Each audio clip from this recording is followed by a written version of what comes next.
Hello everyone, welcome to all of you. आज हम politics previous year question series start करने जा रहे हैं जो कि सीएट के लिए बहुत ही महत्वपूर्ण होगी। फर्स्ट क्वेश्चन है, गीत जन गण मन को भारत के राष्ट्रगान के रूप में किस वर्ष स्वीकृत किया गया था? इसका आंसर आएगा सी, 1950 में। तो जनगण मन को 24 जनवरी 1950 ईस्वी को भारत के राष्ट्रगान के रूप में स्वीकृत किया गया। इसका पहला गायन 27 दिसंबर 1911 के कलकत्ता अधिवेशन में गाया गया था। राष्ट्रगान की अवधि होती है 52 सेकंड।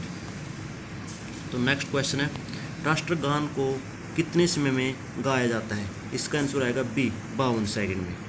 तो नेक्स्ट क्वेश्चन है, भारत का राष्ट्रगान सबसे पहले कहाँ गाया गया था? भारत का राष्ट्रगान सबसे पहले 1911 ईस्वी में कलकत्ता अधिवेशन में गाया गया था। तो इसका आंसर आएगा डी। नेक्स्ट क्वेश्चन है, भारत का अंतिम अंग्रेज वायसराय कौन था? इसका आंसर आएगा सी, लॉर्ड माउंटबेटन। तो नेक्स्ट क्वेश्चन है, संविधान सभा के सदस्यों ने भारत के संविधान का प्रारूप तैयार किया था।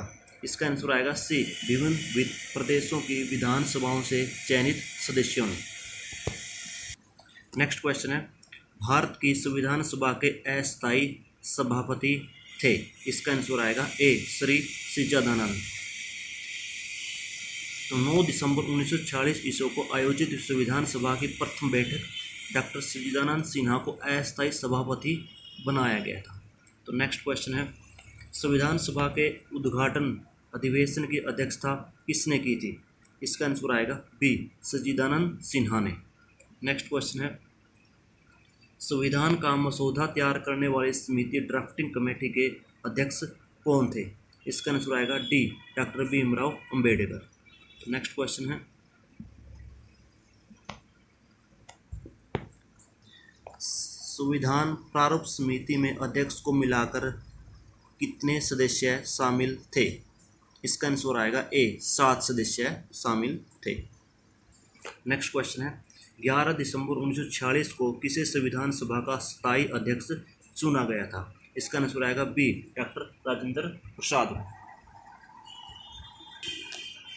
भारतीय संविधान के निर्माण हेतु सभा के सदस्यों की पहली बैठक 9 दिसंबर 1946 को हुई। इसमें अस्थायी सदस्य को चुना गया था सच्चिदानंद सिन्हा, जिसने पहली बैठक ली थी। बाद में सभा के सदस्यों का द्वारा 11 दिसंबर 1946 को डॉक्टर राजेंद्र प्रसाद को स्थायी अध्यक्ष निर्वाचित किया गया था। नेक्स्ट क्वेश्चन है, निर्वाचन सभा के चेयरमैन कौन थे? इसका आंसर आएगा B, doctor Rajendra Prasad. Next question है, भारतीय संविधान को बनाने के लिए गठित संविधान सभा के अध्यक्ष कौन थे? इसका आंसर आएगा ए, doctor Rajendra Prasad. Next question है, संविधान सभा की पहली बैठक कब ली गई?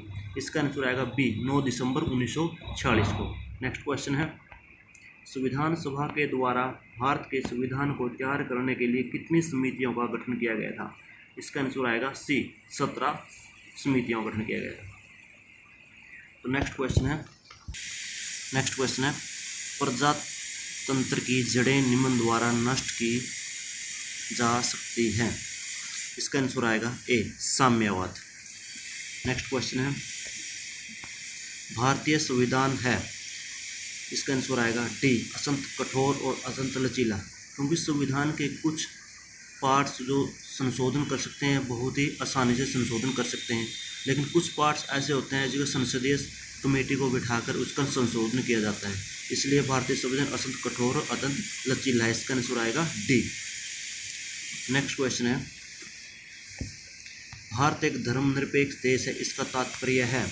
17 का आंसर आएगा बी, इसका कोई भी राज्य स्तर पर धर्म नहीं है, जिसको सभी धर्म जिस राज्य के लिए या जिस भी कंट्री के लिए सभी धर्म सेम होते हैं, समान होते हैं, वो इसे धर्मनिरपेक्ष राज्य कहा जाता है, या स्टेट कहा जाता है, या कंट्री कहा जाता है। इसलिए इसका आंसर आएगा बी।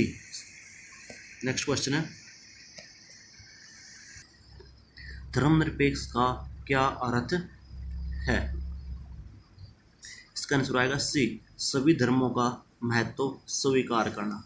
मतलब जिस भी कंट्री के लिए सभी धर्म समान होते हैं उसे धर्मनिरपेक्ष देश कहा जाता है। नेक्स्ट क्वेश्चन है, इनमें से कौन जुलाई 1946 में गठित संविधान सभा के सदस्य नहीं थे? इसका आंसर आएगा सी, महात्मा गांधी। नेक्स्ट क्वेश्चन है, गणतंत्र होता है, इसका आंसर आएगा डी, राज्य जहां पर अध्यक्ष वंशांगन रूप ना हो, वंश के अनुसार अध्यक्ष को चुना नहीं जाता हो, जिसमें सबसे सर्वोपरि अध्यक्ष राष्ट्रपति होता है, उसको किसके द्वारा, गणतंत्र में इलेक्शन कमीशन के द्वारा इलेक्शन करवा के चुना जाता है, इसलिए उसे गणतंत्र कहा जाता है। नेक्स्ट क्वेश्चन है, प्रस्तावना का वह प्रावधान जो सभी वयस्क नागरिकों को मतदान का अधिकार प्रदान करता है, इसका आंसर आएगा डी, गणतंत्र। नेक्स्ट क्वेश्चन है, कैबिनेट मिशन प्लान के अधीन बनी संविधान सभा में कितने सदस्य थे, इसका आंसर आएगा ए, 389। नेक्स्ट क्वेश्चन है, बेबल योजना की असफलता का मुख्य कारण क्या था? कांग्रेस तथा मुस्लिम लीग के मध्य सहमति नहीं हो पाना, इसका आंसर आएगा बी। 25 जून से 14 जुलाई 1945 के मध्य में तो तत्कालीन वायसराय था लॉर्ड वेवल, उसने शिमला में एक सम्मेलन बुलाया, लेकिन मुस्लिम लीग ने यह शर्त रखी कि इस सम्मेलन की अध्यक्षता मुस्लिम लीग करेगा, जिसके कांग्रेस ने जिन्ना की इस मांग को अस्वीकार कर दिया, इसलिए यह योजना असफल रही। नेक्स्ट क्वेश्चन है, निम्नलिखित में से कौन भारत के संविधान निर्माण सभा में संवैधानिक सलाहकार थे, इसका आंसर आएगा D, doctor Bhimrao Ambedkar, BN Rao, answer आएगा डी। नेक्स्ट क्वेश्चन है, संविधान के निर्माण में कौन सा दल शामिल नहीं था, इसका आंसर आएगा D, Hindu Mahasabha. Next question है, निम्नलिखित में से कौन सा दल भारतीय संविधान से संबंध नहीं था, इसका आंसर आएगा B, Hindu Mahasabha. Next question है, किस राजनीतिक दल की स्थापना स्वतंत्रता से पूर्व हुई थी? भारत का साम्यवादी दल। नेक्स्ट क्वेश्चन है, भारत का संविधान 1950 को लागू हुआ था, 28 का आंसर आएगा सी, 26 जनवरी 1950 को लागू हुआ था। 26 नवंबर 1950 को भारतीय संविधान को पारित किया गया और स्वीकार किया गया था, लेकिन लागू यह 26 जनवरी 1950 को हुआ। तो नेक्स्ट क्वेश्चन है, भारत का संविधान कब लागू हुआ? 26 जनवरी 1950 को लागू हुआ, इसका आंसर आएगा डी। नेक्स्ट क्वेश्चन है, भारत एक संप्रभु लोकतांत्रिक गणराज्य कब बना? संप्रभु लोकतांत्रिक गणराज्य तब बना जब भारत का संविधान संपूर्ण रूप से लागू हो गया, इसका आंसर आएगा सी, 26 जनवरी 1950 को, 26 जनवरी 1950 को। तो संविधान को बनाने में कितना समय लगा? 2 वर्ष 11 महीने 18 दिन के अंतर्गत संविधान बनाने में समय लगा 2 वर्ष 11 महीने और 18 दिन। नेक्स्ट क्वेश्चन है, भारतीय संविधान कब लागू हुआ? भारतीय संविधान 1950 में लागू हुआ, आंसर आएगा डी।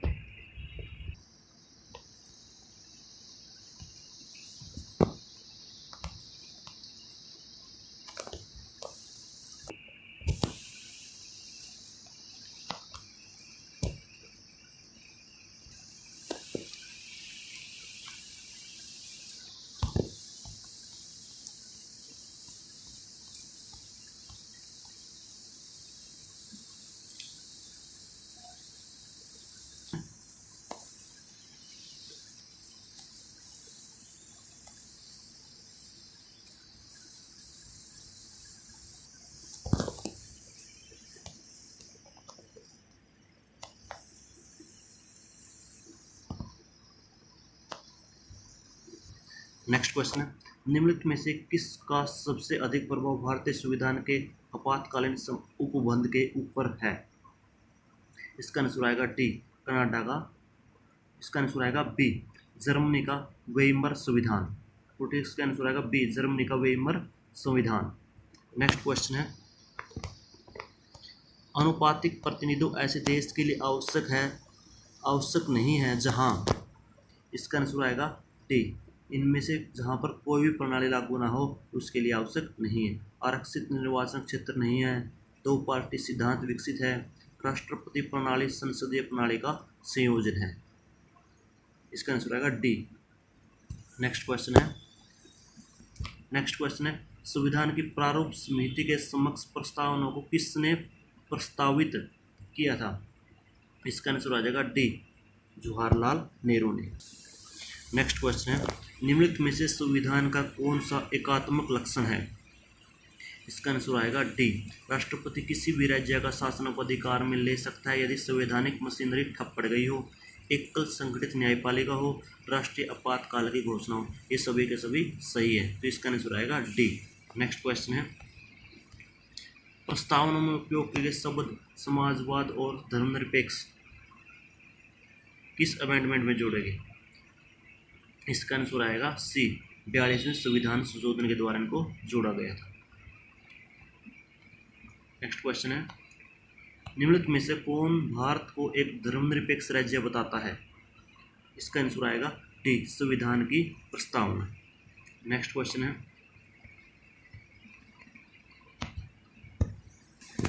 भारतवर्ष ने एक बलशाली केंद्र के साथ संघीय पद्धति की धारणा कहाँ से ली थी? इसका आंसर आएगा बी, कनाडा से। नेक्स्ट क्वेश्चन है निम्नलिखित में से कौन सी एक विशिष्टता संविधान निर्माताओं के द्वारा संयुक्त राज्य अमेरिका के संविधान से ली गई है? इसका आंसर आएगा डी, उपरोक्त सभी न्यायिक पुनरीक्षा, मूलभूत अधिकार, सर्वोच्च न्यायालय के न्यायाधीशों की बर्खास्तगी। नेक्स्ट क्वेश्चन है वर्ष 1947 के बाद निम्नलिखित में से किस राज्य को भारत के संघ के साथ बलपूर्वक मिलाया गया था? इसका आंसर आएगा ए, हैदराबाद। 1947 में भारत की स्वतंत्रता के पश्चात हैदराबाद के अंतिम निजाम ओसाम अली खान ने हैदराबाद को स्वतंत्र रहने की घोषणा की।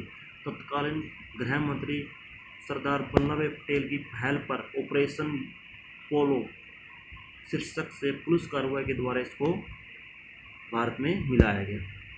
नेक्स्ट क्वेश्चन है भारतीय प्रशासनिक ढांचा का मॉडल निम्नलिखित में से किस देश से लिया गया है? इसका आंसर आएगा B, Great Britain. Next question है बिहार राष्ट्रभाषा परिषद घटना का गठन कब हुआ? इसका आंसर आएगा सी, 1950 में। नेक्स्ट क्वेश्चन है भारत का संविधान भारत को कैसे वर्णित करता है? इसका आंसर आएगा बी, राज्यों का संघ। नेक्स्ट क्वेश्चन है सार्वजनिक हित याचिका की संकल्पना की शुरुआत कहाँ हुई थी? इसका आंसर आएगा सी, यूएसए में। नेक्स्ट क्वेश्चन है संविधान सभा के संबंध में निम्नलिखित में से कौन से कथन सही है? वह वैश्विक मताधिकार पर आधारित नहीं था, प्रत्यक्ष निर्वाचन से परिणामित हुआ, वह बहुदलीय निकाय था, वह कई समितियों के माध्यम से काम करता था। इसका आंसर आएगा सी, वह वैश्विक मताधिकार पर आधारित नहीं था, वह कई समितियों के माध्यम से काम करता था। तो 1 और 4 कथन सही है। तो नेक्स्ट क्वेश्चन है संविधान की उद्देशिका में क्या वर्णित है? इसका आंसर आएगा बी, समाजवादी, पंथ निरपेक्ष, लोकतंत्रात्मक, गणराज्य। धन्यवाद सभी को।